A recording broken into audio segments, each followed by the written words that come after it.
나의 맘의 큰 고통 사라져. 오늘 믿고서 내 눈 밝아내.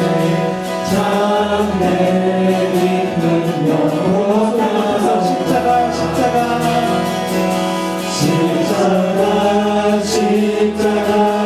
내가 저를 볼 때에 나의 맘의 큰 고통 사라져. 오늘 믿고서 내 눈 밝았네. 참 내 믿는 영원한 십자가 내가 저를 볼 때에 나의 맘의 큰 고통 사라져. 오늘 믿고서 내 눈 밝았네. 참 내 기쁨 영원하도다. 나의 왕 내 주께서 내 목숨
예, 이일남 집사님 우리 대표해서 기도해 주시겠습니다.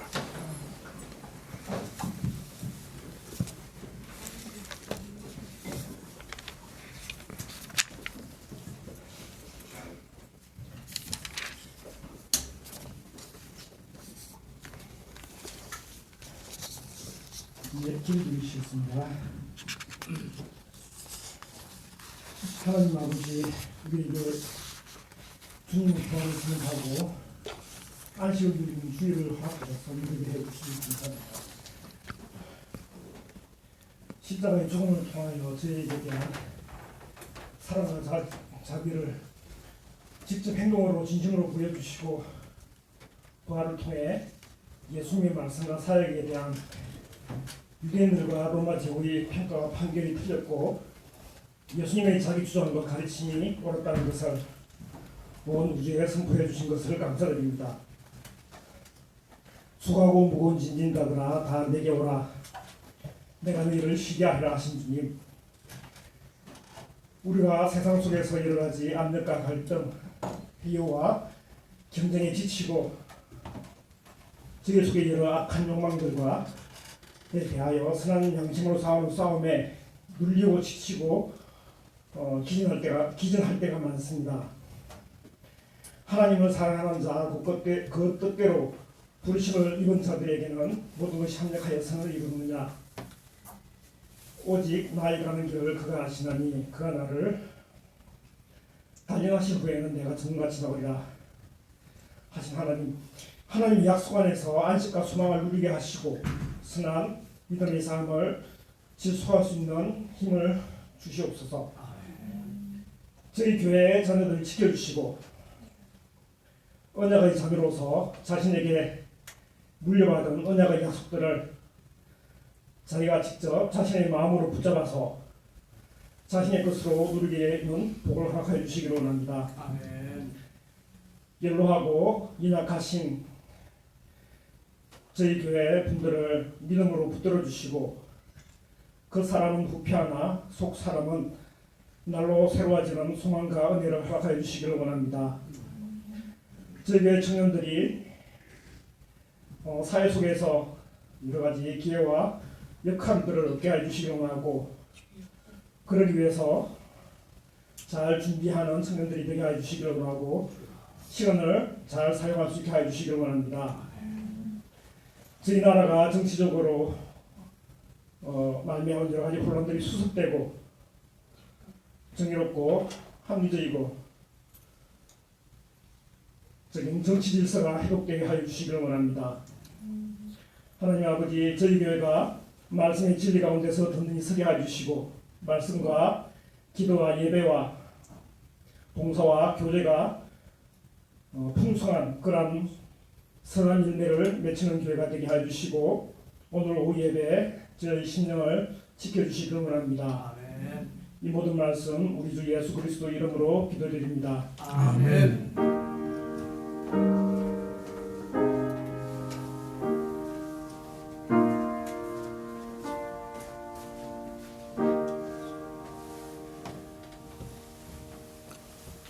예, 말씀은 요한복음 8장 12절부터 14절 말씀입니다. 요한복음 8장 12절부터 14절.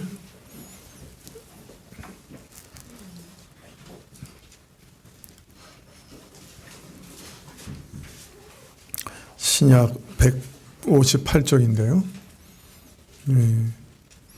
요한복음 8장 12절부터 14절 한 절씩 교독하실까요?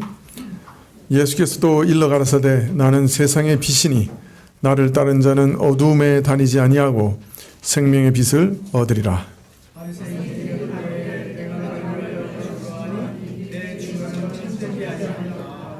예수께서 대답하여 가라사대 내가 나를 위하여 증거하여도 내 증거가 참되니 나는 내가 어디서 오며 어디로 가는 것을 알미오니와 너희는 내가 어디서 오며 어디로 가는 것을 알지 못하느니라.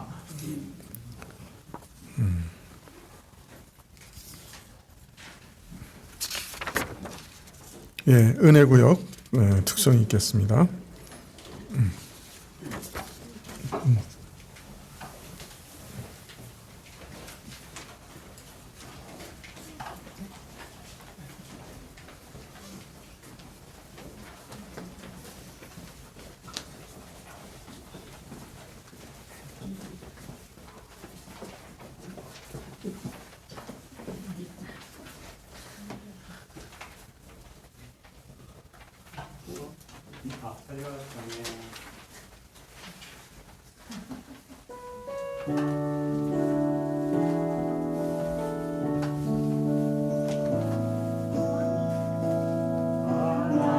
하나님의 사랑을 사모하는 자, 하나님의 평안을 바라보는 자, 너의 모든 것 창조하신 우리 주님이 너를 얼마나 사랑하시는지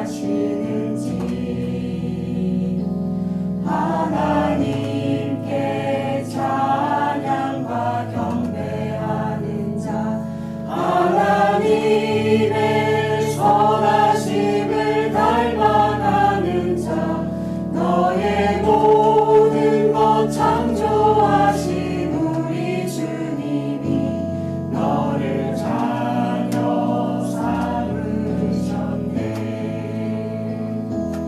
하나님 사랑의 눈으로 너를 어느 때나 바라보시고 하나님 인자한 귀로서 언제나 너에게 기울이시니 어두움에 밝은 빛을 비춰주시고 너의 작은 신음에도 응답하시니 너는 어느 곳에 있든지 주를 향하고 주만 바라볼지라.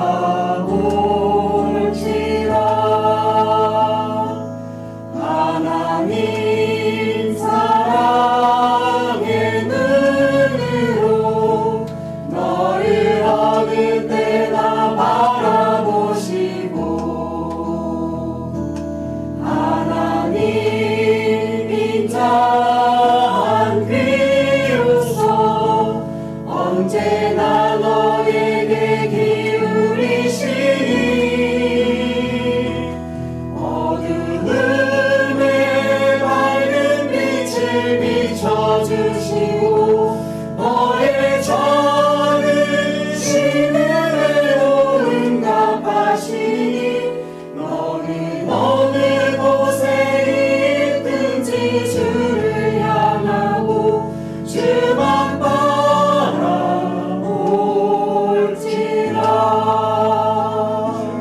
참 바라볼지라.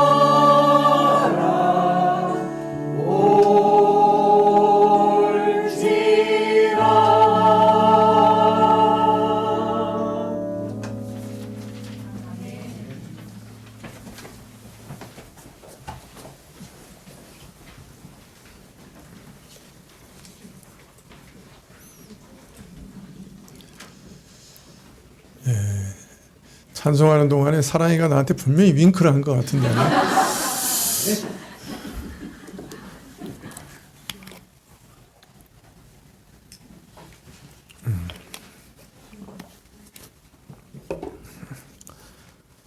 예, 오늘 말씀이 앞에 간음하다가 현장에서 붙잡힌 여인의 사건과 어떻게 연결되는지 명확하지는 않습니다. 바로 이어서 일어난 사건인지 아니면 조금 있다가 다른 장소에서 일어난 사건인지 분명하지가 않는 것이죠. 요한복음 8장 9절 하반절에 보면 그리하여 예수께서 혼자 남으시니 그 여인이 한가운데 서 있더라. 예수께서 일어서시어 그 여인 외에는 아무도 없는 것을 보시고, 분명한 이 말씀의 뉘앙스는 예수님과 여인이 남았다. 단 둘만 남았다. 그렇게 보이는데요. 그런데 오늘 말씀 12절에 보면 그때 예수께서 다시 그들에게 말씀하시기를, 우리말 성경에는 그렇게 안 돼 있죠. 예수께서 또 일러 가라사대 이렇게 돼 있는데 정확하게는 예수께서 다시 그들에게 말씀하시기를 이렇게 돼 있어요. 예. 자, 그러니까 여기서 그들이 누군가 하는 의문이 생깁니다. 앞에 말씀에는 분명히 단 둘이 남으신 것 같은데 그들에게 말씀하셨다. 이렇게 말씀하시니까요. 성전에서 가르치시다가 여인과 서기관들과 바리새인들이 들이닥쳤고 예수님의 말씀을 들은 후에 저들이 모두 떠났지만은 처음부터 예수님 말씀을 듣고 있던 사람들은 여전히 남아 있었다. 이렇게 짐작할 수도 있습니다만은 앞에 말의 뉘앙스를 보면 예수님과 그 여인만 남아 있었던 것이 아닌가 짐작이 되기 때문에 오늘 그들에게 말씀하셨다 하는 말씀이 누구를 가리키는지 명확하지가 않는 것이죠. 특별히 요한복음 8장 20절에 가면 이 말씀은 성전에서 가르치신 때 연복궤 앞에서 하셨다라고 굳이 따로 기록하고 계시는 걸 보면 8장 12절 오늘 말씀이 음행한 여인 사건과 바로 이어지는 사건이 아니라 어떤 시차를 두고 일어난 사건이다 하는 것을 20절이 암시하고 있는 것이 아닌가 그렇게 여겨집니다. 그래서 앞에 그 여인은 성전에서 했고 이것은 여인의 뜰 성전이지만은 여인의 뜰 앞에 있는 연복의 앞에서 말씀하신 것이 아닌가 그렇게 여겨집니다. 여하튼 유대 지도자들과 논쟁하시는 큰 틀은 변함이 없고 또 앞에 가늠한 여인 사건과 오늘 말씀은 자연스럽게 문맥이 연결되고 있는 것도 사실입니다. 아마도 이 음행한 여인을 구원해내신 사건 이후에 아마 연복의 앞으로 예수님께서 자리를 옮기셨던 것 같고 그 앞에 있는 자들에게 말씀하셨습니다. 나는 세상의 빛이라. 나를 따르는 자는 어두움에 다니지 아니하고 생명의 빛을 얻으리라. 참 말 간단하죠. 어려운 게 없어요. 그죠? 생명, 빛, 어두움, 생명의 빛. 여기 뭐 어두운 말이 어려운 말이 있습니까? 뭐 여기 뭐 심오한 철학적인 언어로 사용된 것도 아니고 그저 우리 일상에서 늘 사용하는 말들이에요. 그죠? 그런데 이 말이 조합돼서 한마디로 우리에게 전달될 때 이 안에 담겨 있는 내용은 어마어마한 것이에요. 이게 요한복음의 특징이에요. 요한복음을 읽어보면 너무 단순한 말로 되어 있어요. 삼위일체에 대해서 얘기하시는데 아버지와 나는 하나다. 아니 그런데 그거 이해하는데 300년 걸렸어요. 교회가 그거 이해하는데 300년 걸렸단 말이에요. 너무 단순한 말씀으로 일상의 언어로 이게 얘기하시는데 이거 하나하나가 정말 너무나 깊이 있는 말씀을 하고 계시기 때문에 참 놀랍다 그런 생각이 듭니다. 먼저 예수님께서는 나는 세상의 빛이다 그렇게 말씀하셨습니다. 그냥 내가 빛이다 이렇게 얘기 안 하셨고 너희를 비추는 빛이다 이렇게 얘기 안 하셨어요. 세상의 빛이다. 다른 말로 말하면 지금은 예수님께서 자신과 세상과의 관계를 말씀하고 계시는 것이다. 예수님은 세상을 비추는 빛이에요. 그런데 세상은 어떤 곳입니까? 오늘 말씀해 보니까 세상은 어떤 곳이에요? 어두운 곳이에요. 어떻게 알 수 있죠? 어두움에 다니지 않을 것이다 라고 얘기하시는 걸 보면요. 자, 그러니까 여기서 분명한 어떤 대조가 있어요. 세상은 어두움이고 예수님은 빛이세요.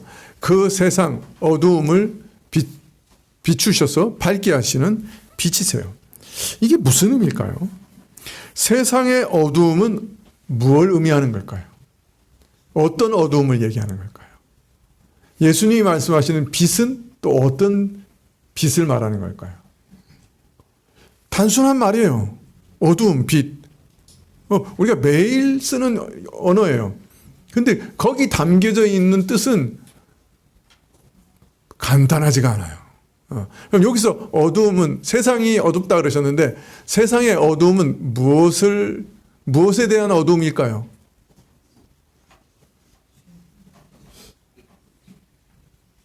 왜 어둡다고 하신 걸까요? 바울은 이 세상의 어두움에 대해서 이렇게 얘기합니다. 에베소서 2장 1절 이하에 보면 너희 허물과 죄로 죽었던 너희를 살리셨도다.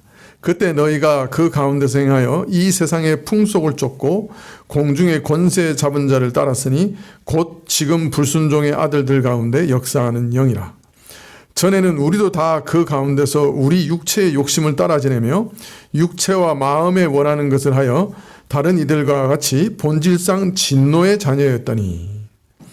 바울은 이후에 이것을 한마디로 얘기하기를 고린도후서 4장 4절에 이 세상 신이 믿지 아니하는 자들의 마음을 혼미케 하여 그리스도의 영광의 복음의 광채가 비치지 못하게 함이니. 즉 여기 어두움은 뭐예요? 그리스도의 복음의 광채가 비치지 못하는 어두움이에요. 그죠? 근데 그 어두움은 무엇 때문에 생기는 어두움이에요? 세상의 영들이 역사해서, 그죠? 사람들을, 영혼을 어둡게 하고 세상의 풍속을 쫓고 부패한 욕망을 쫓고 육체와 마음이 원하는 대로 살아가게 하는 어두움이에요. 그래서 하나님의 진노 가운데 살게 하는 것, 그 어두움을 얘기하는 거예요. 다른 말로 말하면 영적 죽음의 상태를 오늘 여기서 어두움이라고 말하고 있습니다. 그래서 반대되는 빛은 생명의 빛이에요. 이해가 되시죠? 그래서 여기서 어두움은 죽음, 영적 죽음의 어두움이고요. 예수님이 말씀하시는 빛은 영적 생명의 빛이에요. 왜 어두워졌어요? 왜 영적으로 죽었어요? 악한 영들의 역사로 우리 안에서 역사하는 온갖 욕심과 악한 생각을 따라 살아가니까 영적 죽음 상태에 있는 것이고 어둠 속에 있는 겁니다. 어둠은 세상신은 그래서 어떻게든 생명의 빛인 그리스도의 복음의 빛을 비치지 못하게 하려고 역사하고 있고, 예수님은 어떻게 하더라도 그 어두움 속에서 죽어 있는 사람들을 생명으로 건져내시려고 하고 있고, 그래서 이 한마디 안에 세상은 영적으로 죽어 있는 어두움 가운데 있고 예수님은 그 어두움을 비추어 저들에게 생명을 주시려고 하신다 하는 것을 말씀하고 있습니다. 자, 이 세상의 어두움을 그러면 그리스도께서는 어떻게 밝히십니까? 요한복음 1장에 보면 말씀이신 아들에 대해서 말씀하시되 태초에 아버지와 함께 그 말씀이 계셨고 만물은 그를 통하여 창조되었으며 4절에는 그 안에는 생명이 있었다라고 말하고 이 생명은 사람들의 빛이었다라고 얘기합니다. 자, 벌써 처음 요한이 1장을 말할 때 첫 시작할 때부터 이 얘기를 한 거예요. 예수님 생명이시고 빛이다 라고 얘기하신 거예요. 이 빛인 예수님에 대하여 세례 요한이 보냄을 받아서 먼저 증거했고 사람들을 믿게 하려고 했고, 그래서 그 이름을 믿는 자는, 즉 이 빛을 믿는 자는 하나님으로 말미암는 출생을 통해 하나님의 자녀가 되는 권세를 얻었다. 그리고 생명의 빛인 그리스도를 통하여 얻은 생명은 바로 이런 하나님의 자녀가 되는 영적 출생을 통해서 얻게 되는 영적인 생명이다 하는 것을 말씀하고 계십니다. 즉, 이 생명의 빛이 비추어지는 일은 사람들로 하여금 새로운 출생을 얻게 하고 중생하게 하여서 세상신을 쫓아내고 사람의 영혼을 악한 영의 어두움에서 구출해내고 하나님을 향해 살아나게 하는 생명이요, 그것이 바로 예수님이 비추시는 빛입니다. 즉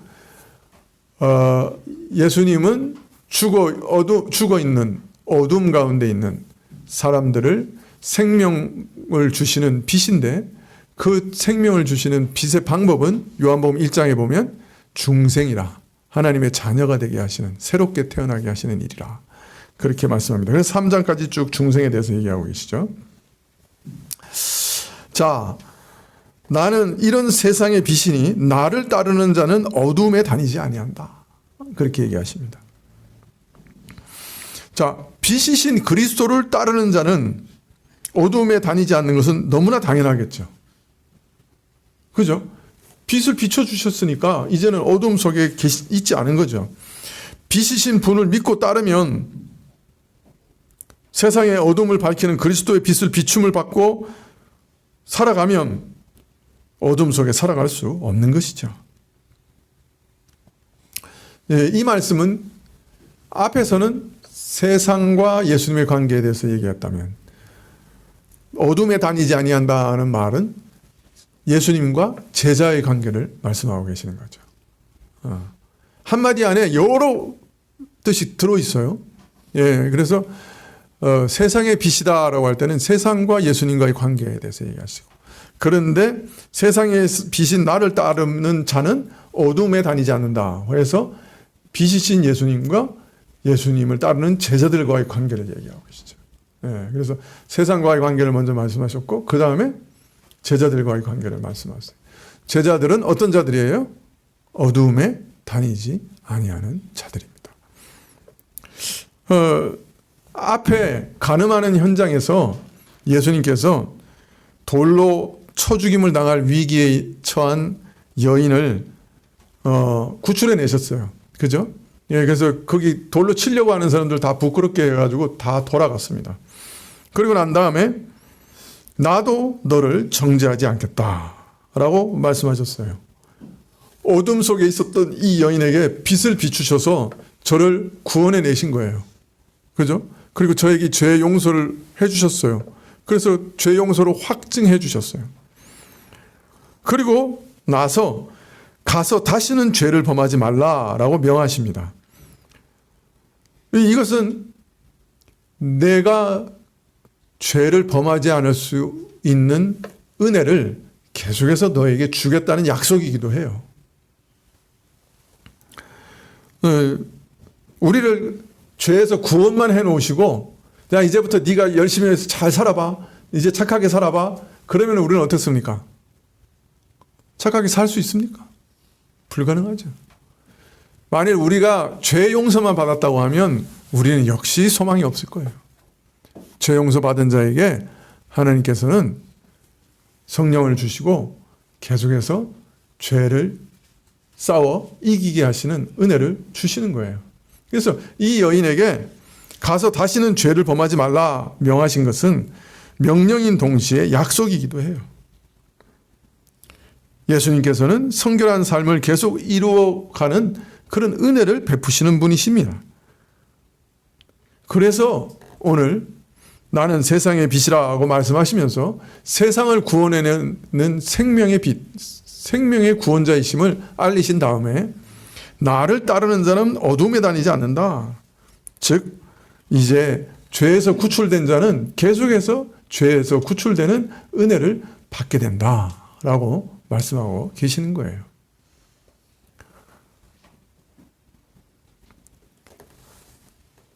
믿는 자는 더 이상 어두움에 다니지 않는 자입니다. 어둠의 일을 싫어하고 떠나버린 자입니다. 세상의 부패한 생각과 욕망과 욕심과 행실을 본받지 아니하고 빛이신 그리스도를 따라다니는 자들입니다. 따라서 간음한 여인을 구원하신 사건과 내가 세상의 빛이라 하신 예수님의 말씀은 아주 긴밀하게 연결되어 있습니다. 방금 그 여인을 구출한 사건의 의미가 뭔지를 확연하게 보여주신 거예요.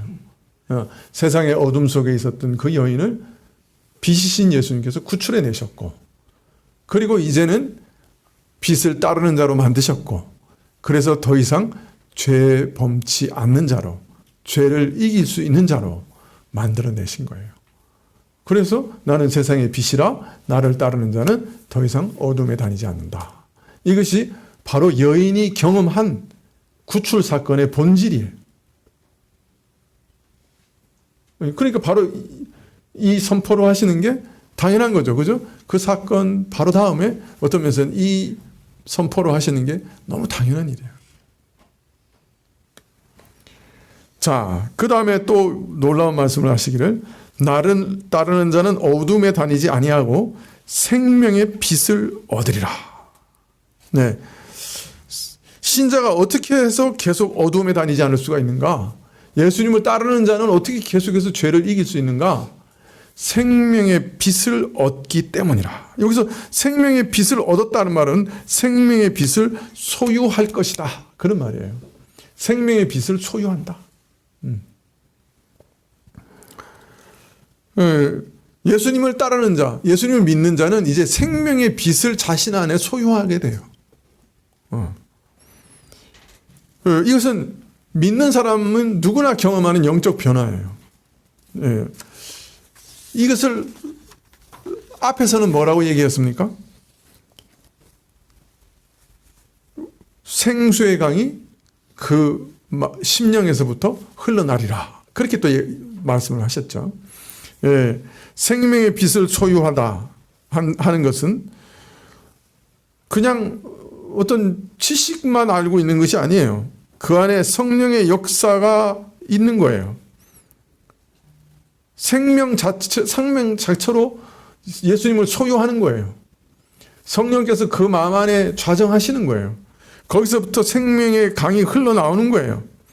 거기서 생명의 빛을 소유했기 때문에 생명의 빛이 내 삶 속에서 계속 비쳐 나오는 거예요. 비춰지는 거예요. 같은 말씀이죠.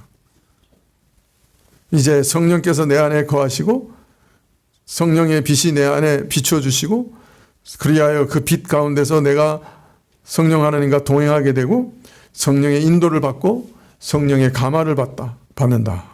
성령과 동거하게 된다. 이것을 생명의 빛을 소유한 상태라. 그렇게 말씀하고 있습니다. 예수님께서는 어두운 세상에서 우리를 구출해내시는 생명의 빛입니다. 이러한 예수님을 계속 따라다니는 자들은 생명의 빛을 그 심령 안에 소유하게 돼요. 그래서 더 이상 어두움 속에 다니지 않게 됩니다. 이것이 구원의 실체입니다. 구원을 한마디로 말씀하시는 거예요. 자, 자신이 세상을 비추어 세상 사람들을 살리는 생명의 빛이다. 이렇게 말씀하시자 바리새인들은 즉각 항변합니다. 13절에 바리새인들이 가로되 내가 너를 위하여 증거하니 내 증거는 참되지 아니하다. 마음을 이미 닫아버렸기 때문에 바리새인들은 예수님께서 무슨 말씀을 하시더라도 무조건 부인하고 배척하는 것이, 세상의 빛이란 말씀을 거부하면서 이유를 달기를 당신이 당신 자신에 대해서 증거하는 것이니까 그건 증언의 효력이 없어. 일방적인 당신 주장일 뿐이고 근거 없는 허황된 주장일 뿐이야. 진실성을 보증할 수 없어. 당신이 스스로 증거하는 것, 그것이 무슨 증거가 될 수 있겠어? 라고 반론을 펴니다. 일반적으로 유대 사회에서 재판을 열 때 어떻습니까? 두세 사람의 증인이 필요해요. 그래서 두 사람 이상 다수의 증인이 있어야 하는 것이죠. 이런 원리를 따라서 지금 유대인들이 예수님을 반박하는 거예요. 자, 당신 혼자 주장하고 있잖아. 당신이 정말로 당신 말하는 것대로 세상의 빛이라는 증거가 어디 있어? 당신 혼자 주장하는 것밖에 더 있어? 라고 지금 따지고 드는 거예요. 자, 14절에 예수님께서 대답하여 가라사대 내가 나를 위하여 증거하여도 내 증거가 참되니 나는 내가 어디서부터 오며 어디로 가는 것을 알미오니와 너희는 내가 어디로서 오며 어디로 가는 것을 알지 못하느니라.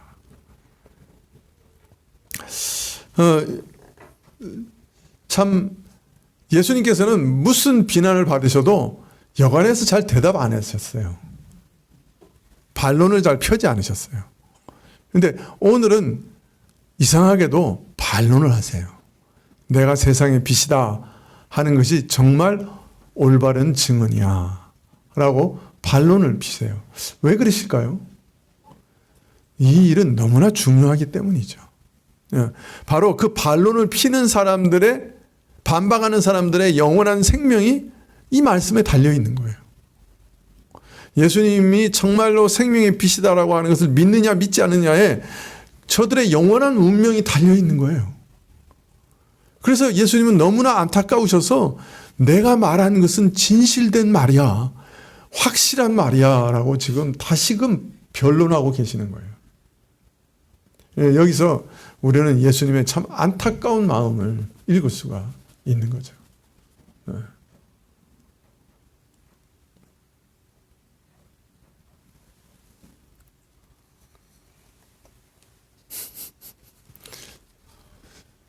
오늘도 예수님이 안타까워하실지도 몰라요. 예수님이 생명의 빛이야 그런데 아멘, 아멘. 지당하옵니다. 지당하옵니다.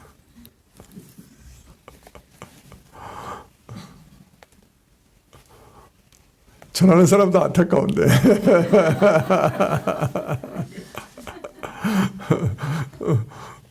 예수님 꽤 안타까우시지 않으실까? 예수님 자신을 변호하시는데 첫 번째로 이렇게 변호합니다. 이제 첫째, 둘째 이렇게 나오는데 오늘은 이제 첫째 변론만 살펴볼 수 있을 것 같아요. 첫 번째 이렇게 얘기하십니다. 내가 내 자신에 대하여 증거하는 것이 사실이지만 그럼에도 불구하고 나의 증거가 참되는 것은 나는 내가 어디서부터 오며 어디로 가는 것을 알기 때문이다. 이 말씀 무슨 말일까요? 어디서부터 오고 어디로 간다고 하는 것은 예수님은 자신의 시종을 아시는 분이에요. 시작과 끝을 아시는 분이에요. 자기 자신에 대해서 참된 지식을 알고 계시다는 말이에요.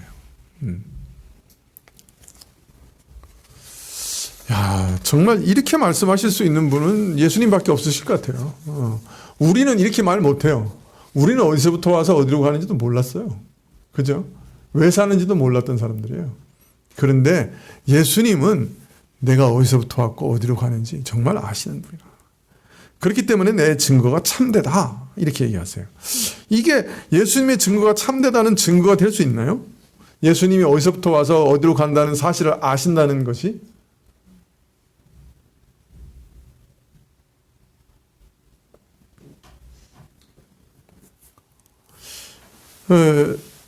왜 두세 사람의 증인이 필요하죠? 재판할 때?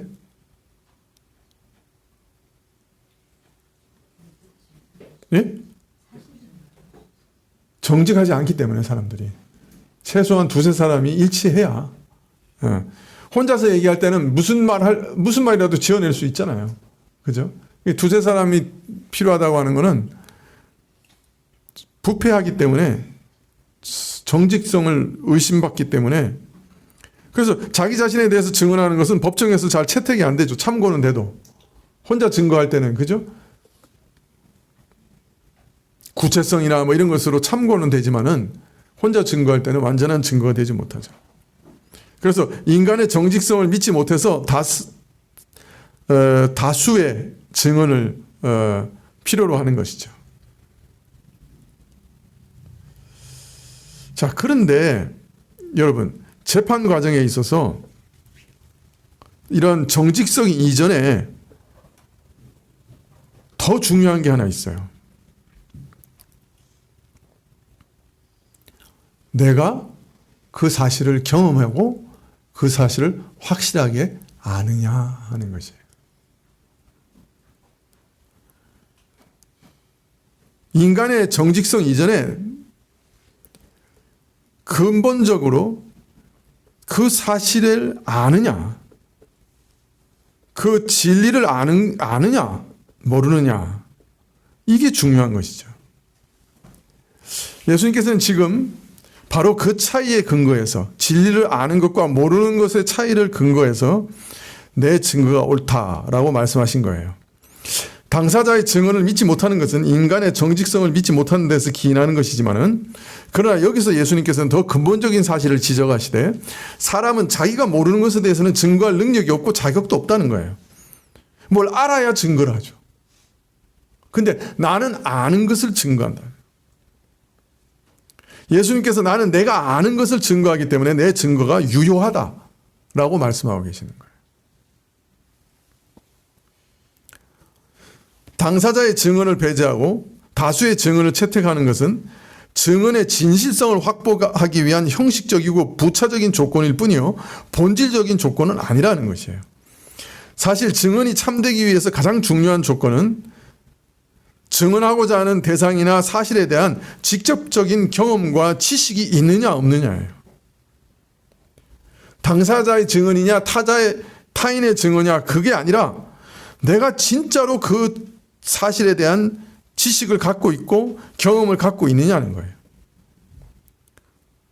내가 경험하고 아는 것이어야 증언할 수 있죠. 내가 경험하지도 않고 알지도 못하는 것을 어떻게 증언하겠어요? 그죠? 그래서 증언의 1차적인 조건은 뭐냐? 내가 아느냐, 그것이라는 거예요. 그래야 증언이라도 할 수 있는 거예요. 모르고서야 어떻게 증언을 할 수 있겠습니까? 무엇을 모르는데 뭘 증언을 해요? 따라서 타인의 증언과 다수의 증언은 진실성에 대한 2차적인 조건일 뿐이에요. 가장 1차적인 조건은 내가 확실하게 경험하고 내가 아느냐예요.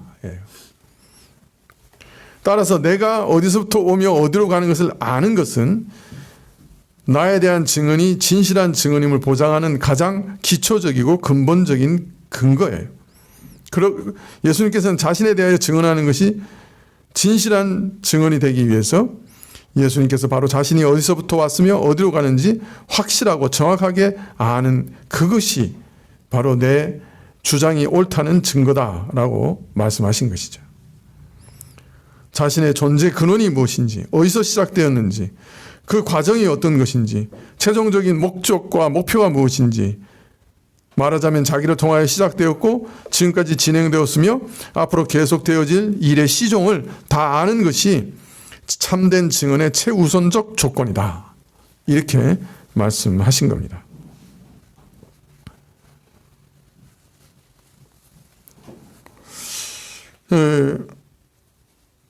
또 나는 나의 근원과 종국에 대해서 알기 때문에 내 증거는 참되지만은 너희는 알지 못하기 때문에 너희 비난은 너희 무지에서 기인한 것이기 때문에 나를 대해서 바르게 알지 못하는 것에서 나온 것이기 때문에 너희 비난은 잘못된 것이다. 그렇게 말씀을 하십니다. 나는 내 시종을 알지만 너희는 전혀 나를 알지 못한다.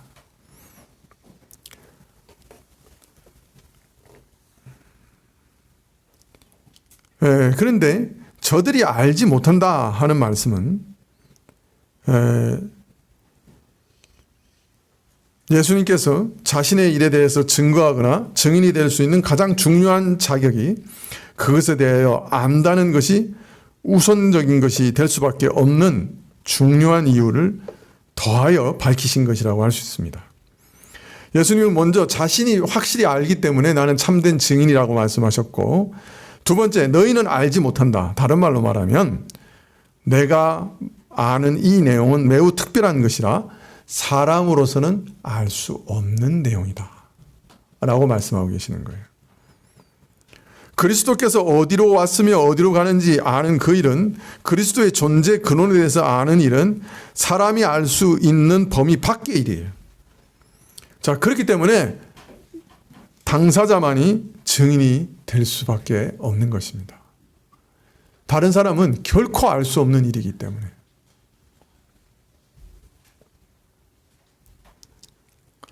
동시에 이 말씀은 저들이 왜 예수님의 말씀을 믿지 못하고 받아들이지 못하느냐? 그것은 예수님을 알지 못하기 때문이다. 아무리 들어도 예수님이 누구신지 알지 못한 거예요. 예수님께서는 내가 어디서부터 오며 어디로 가는지 안다 얘기하셨는데 요한복음 6장에 보면 나는 하늘에서도부터 왔고 하늘로 돌아간다 이렇게 얘기하세요. 참 유대인들이 얘기를 들었어요. 다 예수님이 어디서부터 왔고 어디로 가는지 다 얘기하신 거예요. 내가 하늘로부터 왔고 이제 내가 하늘로 다시 돌아간다. 3장부터 6장까지 계속 그 얘기하신 거예요. 자, 그런데 이스라엘이 그걸 알아들었습니까? 하늘로부터 왔다. 그게 무슨 말이지? 하늘로 돌아간다. 그게 무슨 말이지? 얘기는 다 들어도 그게 깨달음이나 이해와 연결되는 것이 아니었어요. 소리는 들었죠. 뜻은 알죠. 하늘로부터 와서 하늘로 간다. 여러분도 하늘로부터 와서 하늘로 간다. 무슨 뜻인지 뜻은 알죠. 근데 그 하늘이 어딘지는 모르죠. 그죠?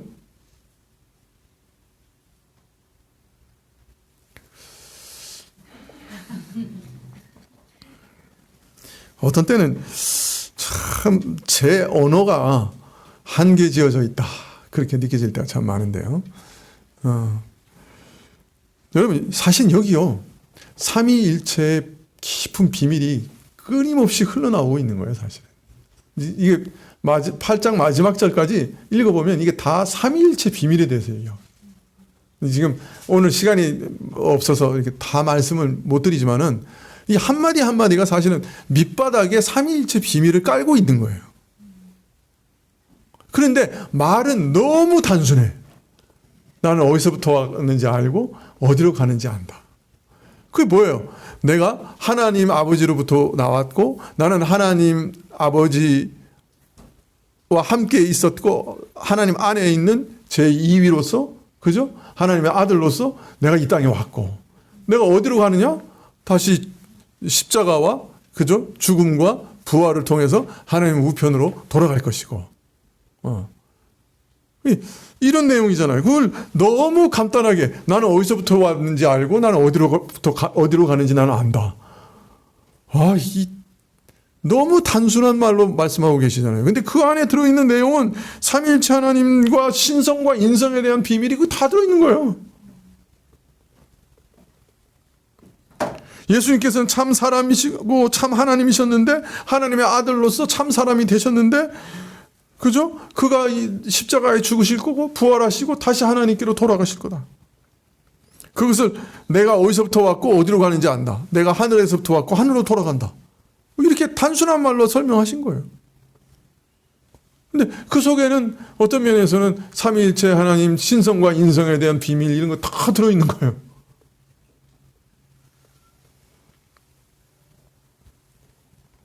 그러니 이 말 소리만 듣고 이걸 깨달을 수 있는 거는 그죠?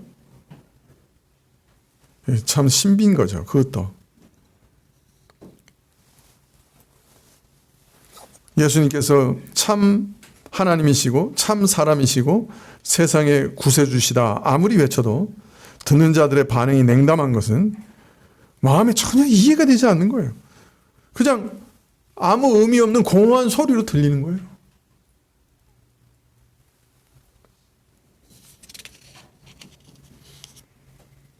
예.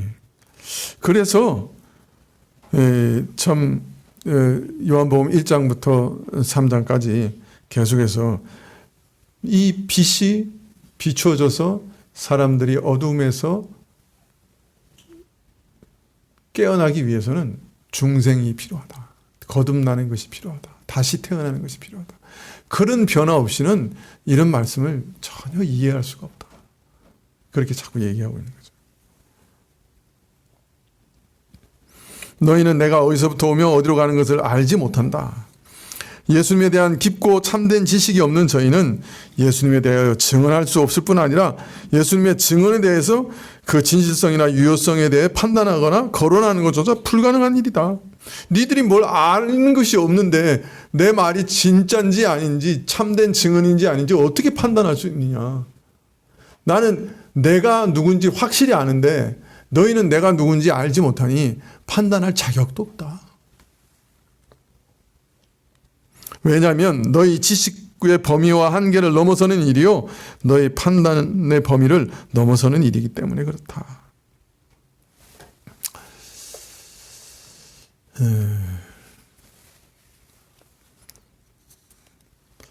제 설교를 제가 못하는 것에 이렇게 그 핑계를 대면 좀 비참해지니까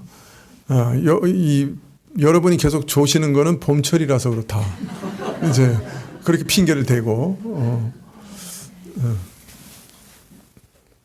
사실은 너무 단순한 말씀 속에 너무 깊고 어마어마한 내용을 말씀하고 계십니다. 사실 이러한 내용이 정말 깨달아지고 믿어지려고 하면 성경은 중생이 필요하다 그렇게 얘기할 정도예요. 그러니까 생명이 바뀌어야 된다. 그래야 이 말씀이 뭔지 제대로 이해할 수가 있다. 이제 그렇게 얘기하고 있죠. 여러분 요새 유튜브 같은 데 보면 정말 이상한 소리들 많이 해요. 정말 이상한 소리들 많이 해요. 최근에 미국에 있는 여자 신학자 한 사람이 정말 이상한 소리 또 하나 했더라고요. 그냥 내가 이 유튜브에서 보는데 입에서 욕이 막 나오더라고. 여자 신학자라고 하는데 근데 꽤 유명한 신학교예요. 옥스퍼드? 아니요. 그건 영국이지. 미국이니까. 예일인가?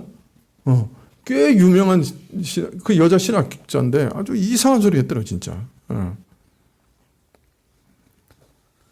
여러분 그런데요.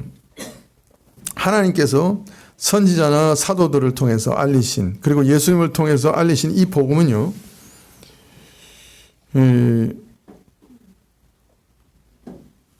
사람이 깨달을 수 없는 거예요. 사람의 지식이나 판단 능력 바깥에 있는 거예요. 그런 걸 가지고 이거 이렇다 저건 저렇다 이거는 이렇게 봐야 된다 이거는 뭐가 있어서 그렇다 최근에는 성경이 수메르 언어의 복사판이다 근데 그거는 그럴 수밖에 없어요. 성경이 대대로 내려온 거 모았으니까 수메르 문명에도 성경 저기 노아로부터 내려온 얘기가 전해졌을 거 아니에요. 약간 비틀어졌을 수도 있지만은 그죠? 온 세상의 나라에 홍수 신화가 없는 민족이 어디 있어요?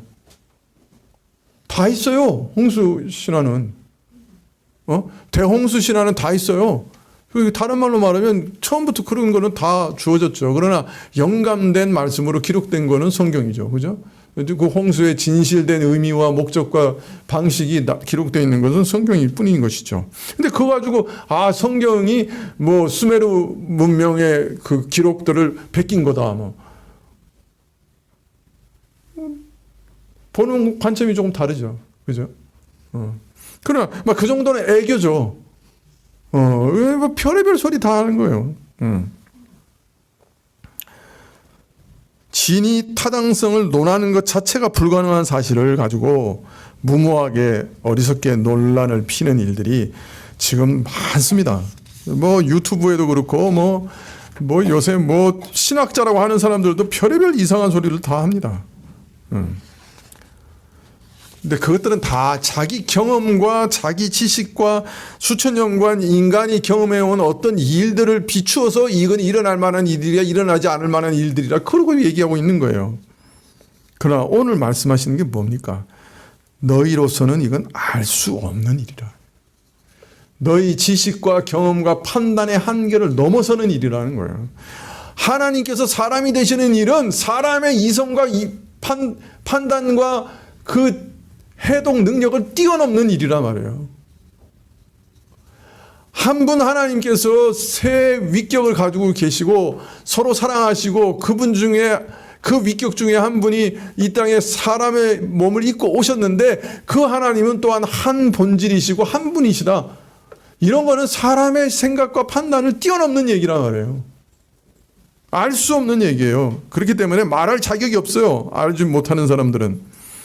복음에 대해서 이렇다 저렇다 논란을 벌이는 것 자체가 자신이 결코 알 수 없는 일을 가지고 논란을 벌이는 분수 넘은 일이란 말이죠. 욥기 42장 3절에 자신의 분수 한계를 넘는 미련하고 오만한 말을 내뱉었다고 말하는 것과 같은 것이에요. 자신이 말하는 것이나 자신이 확증하는 것도 깨닫지 못하는, 즉 자기가 무슨 말 하는지도 알지 못하는 그런 주장을 하고 있는 것이에요. 무식한 말인 거죠.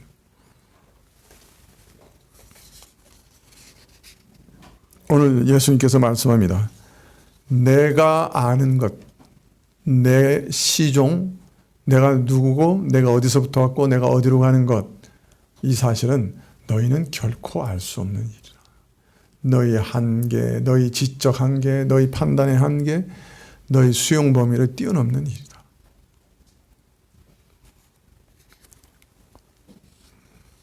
여러분, 세상에서 유튜브나 뭐 자기가 학자라고 또 뭐 심지어는 신학자라고 그러면서 복음에 대해서 아주 이상한 소리 하는 사람들 신경 쓰지 마세요.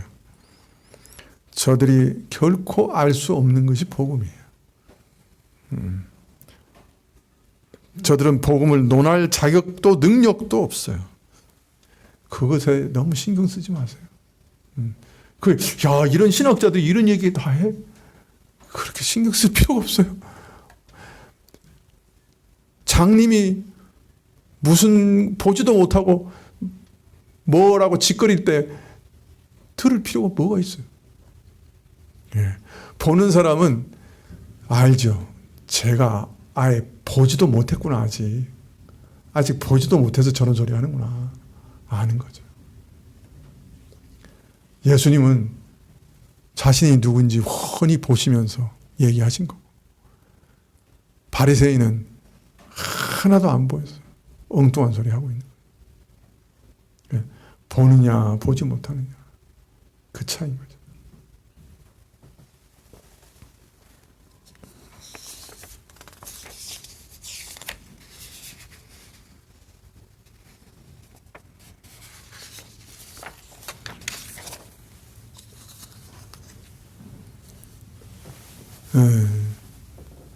예수님께서 말씀하신 것을 우리의 이성 가지고 이리 재고 저리 재고 하다 보면 정말 엉뚱한 데로 가게 돼 있어요.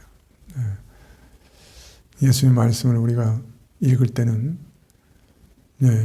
성경 전체의 흐름을 따라서 읽어야 되고, 성경이 성경을 해석하도록 읽어야 되고, 무엇보다 성령께서 우리 눈을 열어서 보여주셔야 읽을 수 있어요. 알 수 있고 깨달을 수 있어요. 하늘에서 왔다, 하늘로 간다. 내가 그 단어가 무슨 의미인지 모르는 사람이 어디 있어요? 그러나 그 말이 정녕 뭘 의미하는지 그것을 깊이 깨닫고 그 일에 내 영혼을 의탁할 수 있는 것은 전혀 다른 문제.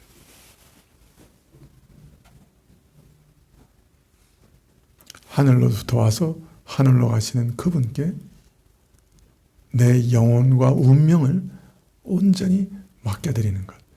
이 문제는 전혀 다른 문제라.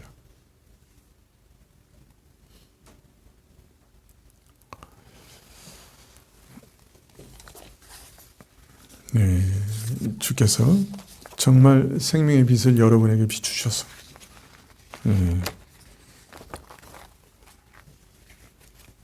예수님이라고 하는 그분께 다 알지는 못하지만 우리 영원한 운명을, 우리 영혼을 온전히 의탁하는, 맡기는 여러분이 되시기를 축원합니다. 기도하시겠습니다.